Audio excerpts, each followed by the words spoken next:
ஏமா தயிர் வச்சு என்னமா பண்ணிட்டு இருக்கீங்க? பால்கோவா. பால்கோவா? அதுக்கு பால் தானே வேணும், எதுக்கு தயிர்? இது மேஜிக் பால்கோவா, வாங்க. இந்த அளவுக்கு ஈஸியா ஒரு பால்கோவா செய்யவே முடியாதுங்க. அவ்வளவு சிம்பிள் அண்ட் ரொம்ப ரொம்ப டேஸ்டி. இதுக்கு முதல்ல ஒரு 2 ஸ்பூன் தயிரை நல்லா இந்த மாதிரி பீட் பண்ணிக்கணும். அதுக்கப்புறம் மில்க் மேட் ஆட் பண்ணிக்கணும். 2 டின் எடுத்துருக்கங்க. இதை அப்படியே இதுல போட்டு நல்லா கட்டி இல்லாம மிக்ஸ் பண்ணிக்கலாம். இப்ப ஸ்டவ்ல வச்சு அப்படியே கிளறிட்டே இருக்கணும். இந்த பால்கோவா கதை தெரியுமா? ஆக்சுவலா ஃபர்ஸ்ட் டைம் இது நான் ஒரு சேனல்ல பார்த்தேங்க. தயிர் போட்டு எப்படி பண்ண முடியும், நல்லாவே இருக்காது அப்படின்னு நினைச்சிட்டேன்.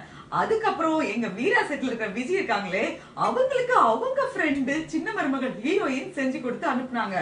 பா, என்ன ஒரு டேஸ்ட், செம்மையா இருந்தது. சரி, ரொம்ப நல்லா இருக்கே, நம்மளும் ட்ரை பண்ணி பார்க்கலாம்னு 2-3 தடவை நான் வீட்டுல செஞ்சேன். அவ்வளவு நல்லா இருந்தது. உடனே காலி ஆயிடுச்சு. சரி, இதை உங்க கூடயும் ஷேர் பண்ணிக்கணும்னா இன்னைக்கு செஞ்சிருக்கேன். மோகி வா வா, முடிய போகுது, ஓடியா ஓடியா ஓடியா ஓடியா.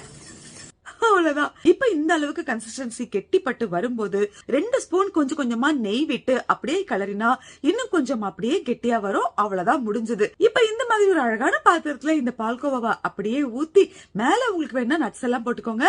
ஆனா டேஸ்ட் வேற லெவலா இருக்குங்க. நிஜமாவே இதுல ஏன் தயிர் ஆட் பண்றோம்னு யோசிச்சு பார்த்தா மில்க் மேட் ரொம்ப ஸ்வீட்டா இருக்கும். சோ தயிர் ஆட் பண்ணும்போது அது கொஞ்சம் பேலன்ஸ் பண்ணி கொடுக்கும். அதனாலயே இது ரொம்ப ரொம்ப டேஸ்டா இருக்குங்க.